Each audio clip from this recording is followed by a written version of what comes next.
Start with you, Joe, and I have asked people this, and I've said it. I don't know what Mick's going to say. So Republicans said, no way we're doing any of this funding without a border deal. No way. So then you get Lankford, and they spend all this time, they put this together. So you got the border deal, they reject that, and now we're back to no way we're doing this without a border deal. It doesn't. I think that's part of the reason. I don't know why Swazi won, but it certainly doesn't look like Republicans really want to govern in the House.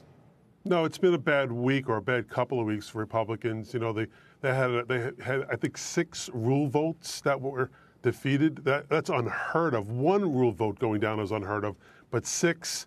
I had to pull the FISA bill, lost that election on Tuesday. The message it sent to, I think, other Republicans, not only in New York, but in swing districts, was remarkable. So I think, these have really been tough weeks for Speaker Johnson. And I think you're right about the $95 billion package coming out from the Senate. It lands in his lap, and he wants to meet with the president now.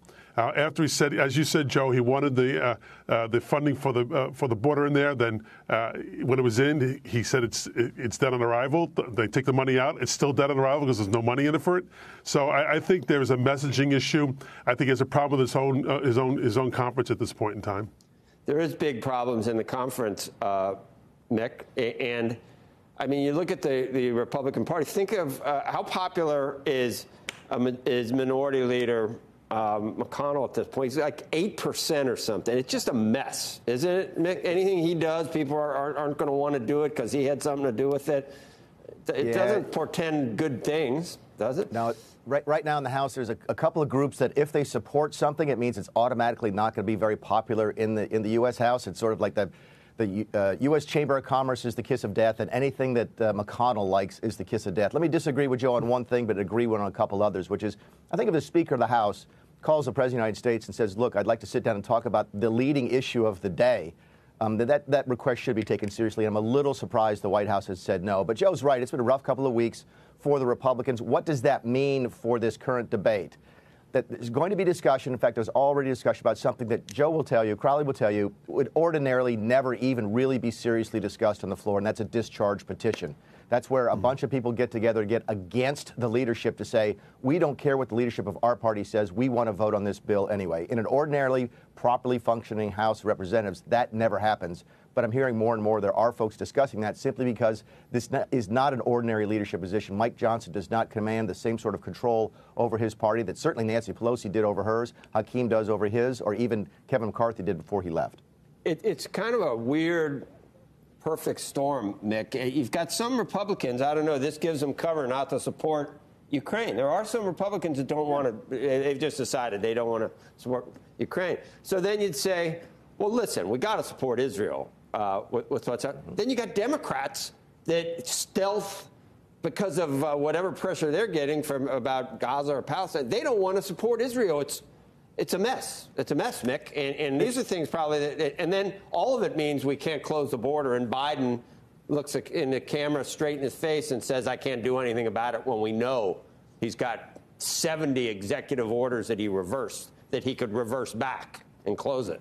Yeah, put the border aside. I'd be curious to know what Crowley thinks about this. I think that sort of there is a group of Republicans who don't want to do anything for Ukraine. There's also a group of Democrats who don't want to do anything to support Israel. I get that, but I get the feeling that the center of gravity in both parties is to do both. Ordinarily in Washington, D.C., the way these deals get done is they get bigger. In this particular circumstance, I think you might actually see a smaller package be something that most folks might be able to rally around. But I don't know if Crowley sees the same thing on his side of the aisle.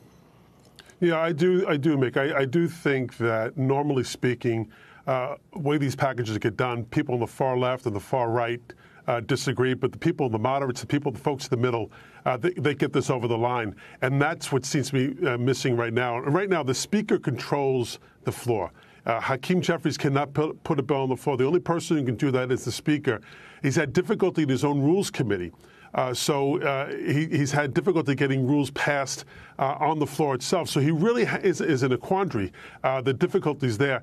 In terms of the package itself, I do think it's tough for Republicans to, I think at this point, not support Israel. And I think, as I said before, there are Democrats who are not supportive of Israel but want to see the Ukraine package piece put in. And that's how this compromise works, and that's how it should work. And unfortunately, the Congress is dysfunctional. Just last year, they passed, I think, it's 2 dozen bills. Most of them changed the names of post offices. So it's just not working for the American people under these circumstances. You want to, because I want to get to one of Andrew's questions. Nick, I just have a quick question. You've quoted Mulvaney as saying stuff about Trump. I'm wondering if he's going to endorse. I actually have one quick question. Ahead, and then we'll get to that. You said at the beginning, kind of joking around, that you wouldn't give your support to Joe because it probably wouldn't help him. That would hurt him. Yeah. It would probably hurt him. I just wonder what you think of Putin saying that he would prefer Joe Biden this time around after endorsing former President Trump in the last elections in 2016. Does that ring true to you? I just keep trying to figure out what he means with this, because it seems like not having Ukrainian funding is the most important thing in Putin's mind, and Biden's been a supporter of that. I can give you a serious answer to your question, a practical answer. The serious answer is he's a former KGB agent, so the man understands PSYOPs. I get all of that. He thinks he's playing the American media. I understand that. The practical answer is nobody cares. None of the swing voters who are going to make a difference in this country care one way or the other about what Putin thinks about Biden or Trump. Foreign policy typically doesn't drive the outcomes. Andrew has quoted you in your comments about your former boss. Will you support the Republican nominee if it's for president if it's Donald Trump, Nick? Yeah. Is it that same question as Putin? The answer is, yeah, probably. I would. I understand there's still going to be an interesting third-party effort. I've not supported anybody in the Republican primary. But come back to the Putin thing. You can say that Putin likes Biden. No, I don't. I want to finish the answer. Right. Andrew's just trying to get me in trouble. I know that. That's fine. Is that, look, Putin did not invade Ukraine under Donald Trump. He did under Biden. Let actions speak a little bit louder than words. That's probably good advice in politics generally. But Andrew and I can have a nice long chat one time about the Republican nominee after we have one. Oh, not until. You think there's still a third-party possibility, either one of you guys? I mean, Larry Hogan's running for Senate. Who's at the top of the ticket, Mick? They keep talking about Joe Manchin. I think the only people that really want Joe Manchin to run for president are Joe Manchin and his family. I don't know if Joe thinks there's somebody out there, if RFK Jr. is going to have an impact on this race or not. I don't see a third party really moving the needle very much. Crowley, why go for Congress when you can go for president?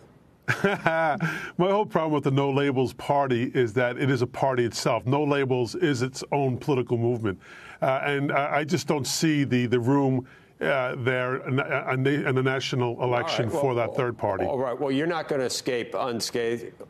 Okay. You got Joe Biden, seriously. I mean, I don't have to say anything. And then you got Kamala Harris a heartbeat away from the presidency. You okay with both of those? Look, I've worked with Kamala Harris many times over the years, and she's a wonderful person. I think she's very bright, very smart. She was the Attorney General of California. Is Biden too old? I'll be fine with that. With age comes sage, and I'll tell you one thing: I'll take him over the end of democracy. Let's put it that way. Oh my God! Really, our forefathers were that lame that they're going to let one guy get around? No, no one ever anticipated Donald Trump ever coming along, ever. What, you think that, Nick? You think the Constitution can survive another Trump presidency? It already has survived once. It'll do it again.